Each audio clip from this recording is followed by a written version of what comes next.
नमस्कार, मैं हूं गुरुदेव सी के सारस्वत। आप मेरे साथ जुड़े हुए हैं एस्ट्रो ओनली के परिवार के साथ। एस्ट्रो ओनली की मोबाइल ऐप आप गूगल प्ले स्टोर से जरूर डाउनलोड करें और घर बैठे बात करें जाने माने प्रतिष्ठित एस्ट्रोलॉजर्स के साथ बेहद ही सस्ती कीमत पर।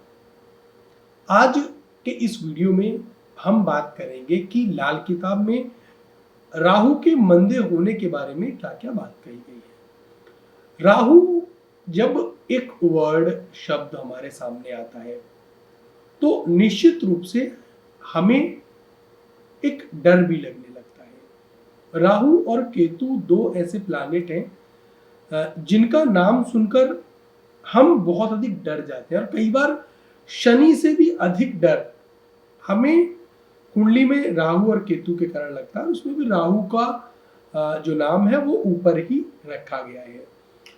अब हाँ, ये बात तो सच है कि राहु और केतु दो ऐसे प्लैनेट हैं जिनसे कि घबराने की आवश्यकता भी है। अध्यात्म से जुड़े हुए तो ये प्लैनेट हैं। जब राहु और केतु दशा अंतरदशा में हो तो उस समय जहां तक धार्मिक यात्राएं तो करता हुआ नजर आता है और निश्चित रूप से ये देखा गया है, मैंने भी देखा है कि कुंडली में जब राहु और केतु की दशा या अंतर्दशा चल रही हो तो जातक धार्मिक यात्राएं करता है, स्पिरिचुअल प्लेसेस पर जाता है, मंदिर यहाँ तक कि तीर्थ स्थान वहां पर जाता है और ईश्वरीय स्पिरिचुअल चीजों में लगता हुआ नजर आता है। और इसमें केतु जो है, राहु और केतु में केतु जो है वो डीप स्पिरिचुअल चीजों के लिए कहीं ना कहीं जिम्मेदार लिखा गया है और हमारे गुरुओं ने बताया है। लाल किताब के अंदर राहु का मंदा होना या राहु का खराब होना, जिस घर में राहु बैठा हो उसमें अगर वो मंदा है तो यह निश्चित रूप से एक बिगड़ैल हाथी के रूप में बताया गया है कि एक तो राहु को वैसे भी लाल किताब में हाथी बोला गया है और अगर राहु मंदा है, बिगड़ा हुआ है, खराब है तो उसको जो संज्ञा दी गई, जो परिभाषा दी गई, जो लैंग्वेज का यूज किया गया वो बोला गया है एक बिगड़ैल हाथी जो कि जीवन को बिगाड़ देगा। किंतु ऐसा नहीं है कि हमेशा ही ये राहु खराब ही होता है कुंडली में। अगर कुंडली में राहु मंदा नहीं है, अच्छा है, तो यह राहु जीवन बनाता हुआ भी नजर आ सकता है। आप हमेशा कहते होंगे कि नेगेटिव बातें क्यों होती हैं, तो पॉजिटिव चीजों को भी मैं दिखाता हूं, शायद बस आप देख नहीं पाते। तो राहु का एक पॉजिटिव चीज मैं आपको बता रहा हूं जो मैंने अपने गुरु के द्वारा लिखी हुई जो नोट्स थे उसमें पढ़ा और उन्होंने भी मुझे यही समझाया कि 10th हाउस का राहु, यदि आपकी लाल किताब की कुंडली में 10th हाउस का राहु है और राहु शुभ ग्रह या मित्र ग्रह के साथ बैठा हुआ है तो वो 10th प्लेस का राहु आपको एक ना एक दिन राजनीति के अंदर लेके जाता हुआ और उसमें भी सफलता दिलाता हुआ नजर आएगा। ये एक बड़ी अच्छी बात गुरुदेव ने बोली और कुंडलियों से साबित भी की। बहुत सारे जो राजनीतिज्ञ लोग, पॉलिटिक्स से जुड़े हुए लोग आते थे और बाद में उनकी कुंडली दिखाते भी थे।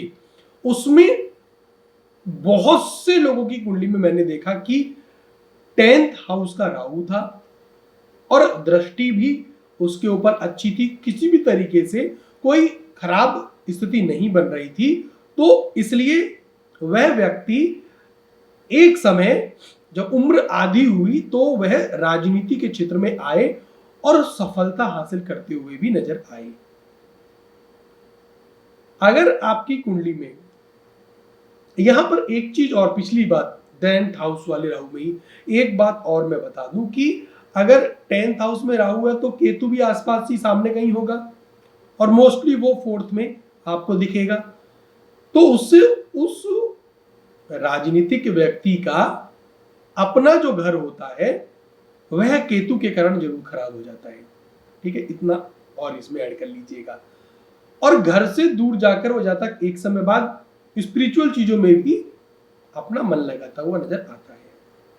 अब इसमें सेकंड चीज कि राहु अगर 4th हाउस में है कुंडली के अंदर, लाल किताब की कुंडली के अंदर, तो व्यक्ति खुद राजनीति के क्षेत्र में नहीं जाता, किंतु साथ में किसी ना किसी की ऐसी मदद कर जाता है कि इस 4th हाउस वाले राहु के साथ रहने वाला कोई व्यक्ति राजनीति के क्षेत्र में सफल हो जाता है। यह जरूर देखा गया, पर्दे के पीछे काम करता है ऐसा व्यक्ति 4th हाउस वाला राहु, और वह दूसरों को राजनीति के क्षेत्र में सफल बना देता है।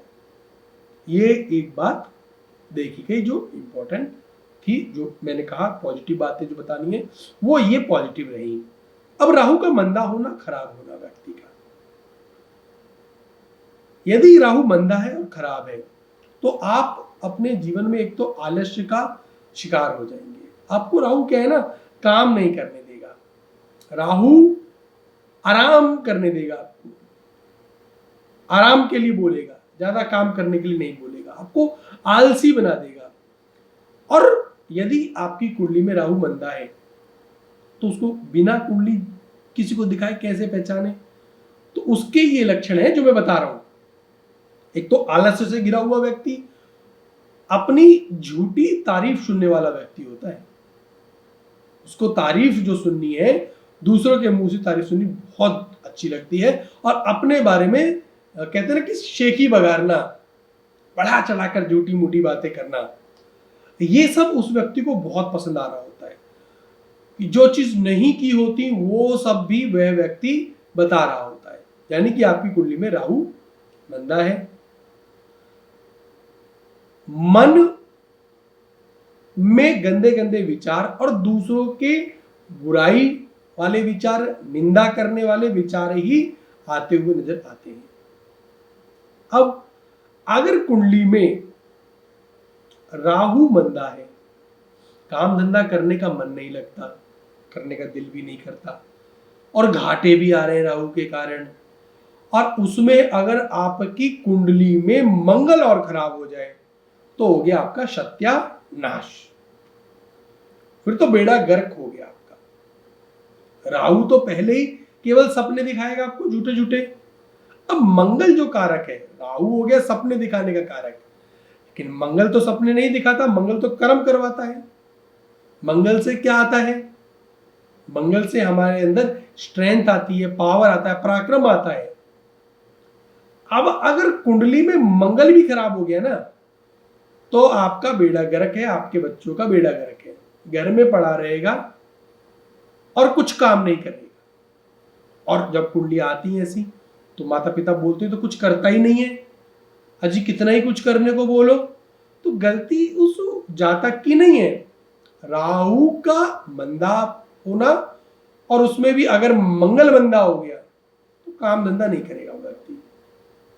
तो गलती दोनों प्लैनेट्स की। अगर मंगल ठीक है ना तो वो कुछ भी करके जातक से कुछ भी करवा लेगा, आलस्य से इतना ज्यादा घेर कर नहीं रखेगा। अब राहु मंदा कब, अब राहु मंदा होता है कुंडली में जब आप ऊपरी तौर पर देखिए अपनी कुंडली को, ये लाल किताब की कुंडली में जो बता रहा हूं आपको, 1, 5, 7, 8, 9, 12वें घर में, 1, 5, 7, 8, 9, 12, तो मोस्टली देखा गया है कि राहु खराब हो जाता है, दिक्कत देने लगता है। अब घर नंबर 1, खाना नंबर 1 में राहु होना, तो यह तो व्यक्ति का दिमाग खराब कर देता है, उसको सोचने और समझने की शक्ति खराब कर देता है, और मेरे अंदर जो विचार आ रहे हैं वो सबसे अच्छे, ऐसे विचार व्यक्ति के अंदर आते हैं, और उसकी सही सोचने समझने की जो शक्ति होती है वो पूरी तरीके से खत्म हो गई होती है। ये खाना नंबर 1 का उसका नुकसान है, दिमाग पर चढ़ जाता है राहु, केवल स्वप्न दिखा रहा होता है और शॉर्टकट, कर्म नहीं कराएगा, कर्म नहीं कराएगा वो। शॉर्टकट चाहिए, गड़ा हुआ धन चाहिए, भूत पिशाचों से धन चाहिए, ऐसी दुनिया वो बना देता है। ठीक है।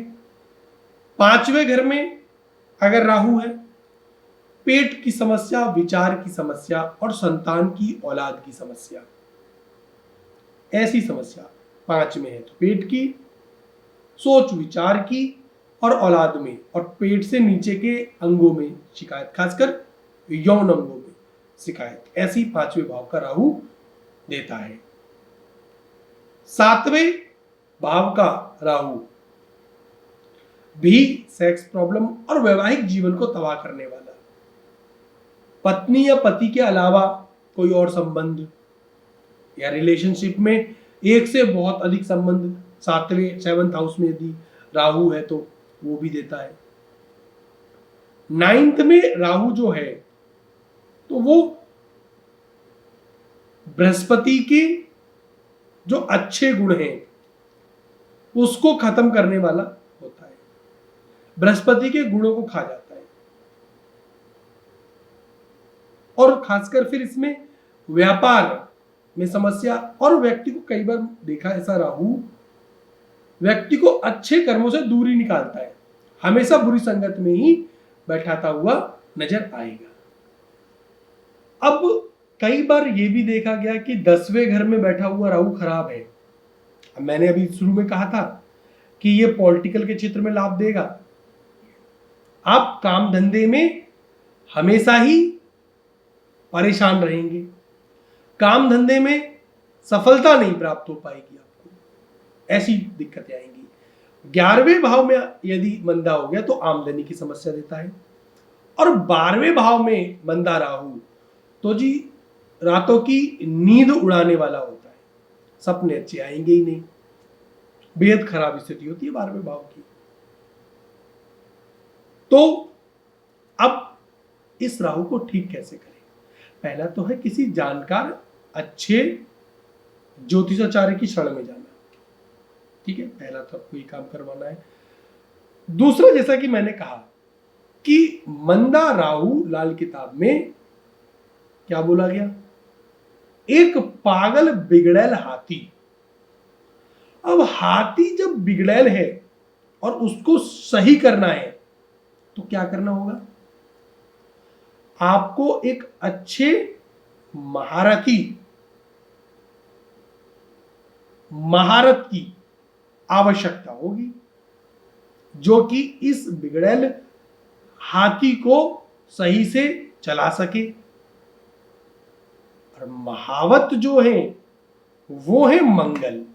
अब मैं जो कह रहा था कि राहु मंदा और मंगल भी खराब हो जाए तब बेड़ा गर्क हो जाता है। राहु का इलाज करना है तो सबसे पहले आप मंगल का इलाज कर लो, बस मंगल ठीक कर लो। और मंगल कैसे ठीक होगा, एक तो अपनी दिनचर्या में परिश्रम को लेकर आए, शारीरिक परिश्रम, योग करें, दौड़ भाग करें, एक्सरसाइज करें, खेत में जाके मेहनत किया करें और हनुमान जी की पूजा करें, हनुमान चालीसा का पाठ करें। ऐसा करने से मंगल एक्टिवेट होने लगेगा।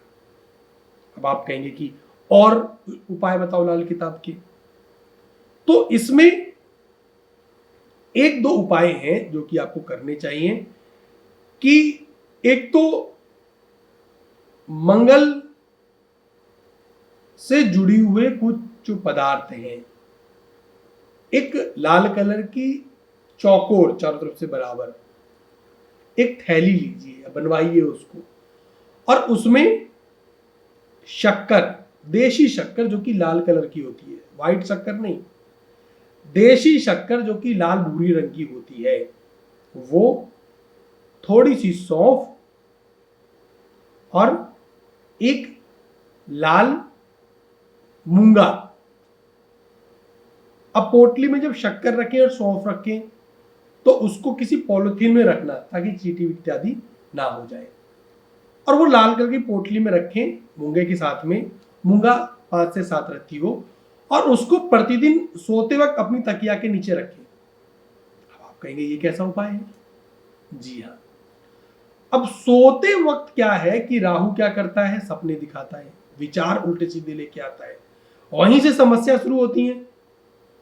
अब वहां पर हमने मंगल रख दिया सोते वक्त। आप ऐसा करो, आप देखिएगा आपका राहु आपको परेशान करना छोड़ देगा, क्योंकि उस बिगड़ैल हाथी को एक चलाने वाला टीचर मिल गया, महारथी मिल गया। और राहु को सही करना है तो मंगल को ठीक कर लीजिए बस। मंगल में वो ताकत है कि जो राहु को तुरंत ठीक कर देगा, निश्चित रूप से इस उपाय को कीजिए। इसके अलावा हाथ में 3 धातु, सोना 1 ग्राम, चांदी 1 ग्राम और 1 ग्राम तांबा की बनी हुई एक पूरी ठोस अंगूठी, जिसपे कि कोई कट ना हो इत्यादि ना हो, ठोस अंगूठी, उसको पहनो। मंगल को व्रत करो, मंगलवार को हनुमान जी की पूजा अर्चना उपासना करो। धीमे धीमे आप देखेंगे कि जो राहु के प्रभाव थे, और यह तो केवल ऊपरी मैंने जो बताई हैं चीजें, वो इसके अतिरिक्त एक चांदी की चौकोर गले में धारण करें। चांदी का चौकोर जो एक कटा हुआ आता है, उसमें धागा डाल के सिक्का टाइप में उसको धारण करें। ये तो ऊपरी उपाय है। और कुंडली का यदि आकलन करवाइए, और राहु यदि आपकी कुंडली में, आपके बच्चों की कुंडली में कहीं भी खराब है ना, तो उसका प्रॉपर ट्रीटमेंट करवाओ। बिना राहु को ठीक किए हमारे विचार और हमारी बुद्धि सही रास्ते पे नहीं आएगी। ऐसे बच्चे अपने पिता और माता का भी बहुत अपमान करते हैं, जिसकी कुंडली में राहु अच्छा नहीं है। अपने बुढ़ापे को अगर आपको ठीक करना है तो बच्चे का राहु ठीक करवाओ, ये भी आप ध्यान रखें। तो एस्ट्रो ओनली पर यदि आप कुंडली जांच करवाना चाहें तो मैं गुरुदेव सीके सारस्वत आप सभी का स्वागत करता हूं। और ऐप डाउनलोड करनी है, और ऐप डाउनलोड करके आपको वहां पर सबसे पहले साइन अप करना है। साइन अप करने के बाद लॉगिन कीजिए, जो भी मोबाइल नंबर डिटेल्स आप डालेंगे उसमें, फिर वॉलेट रिचार्ज कीजिए, वॉलेट में पैसा डालिए, और वॉलेट में पैसा डालने के बाद आपको एक पैनल दिखेगा एस्ट्रोलॉजर्स का, वहां देखिएगा गुरुदेव सीके सारस्वत लाल किताब एक्सपर्ट, तो वहां से आप कॉल कर सकते हैं। ऐप डाउनलोड करने का लिंक आपको नीचे डिस्क्रिप्शन में मिल जाएगा। Astro only Google play store पे आपको ऐप बड़ी आसानी से मिल जाएगी। ये राहु के कुछ प्रभाव थे जो बताए हैं, आगे भी ऐसी जानकारी लेकर आपके सामने आता रहूंगा। आप सभी का बहुत बहुत स्वागत करता हूं। नमस्कार।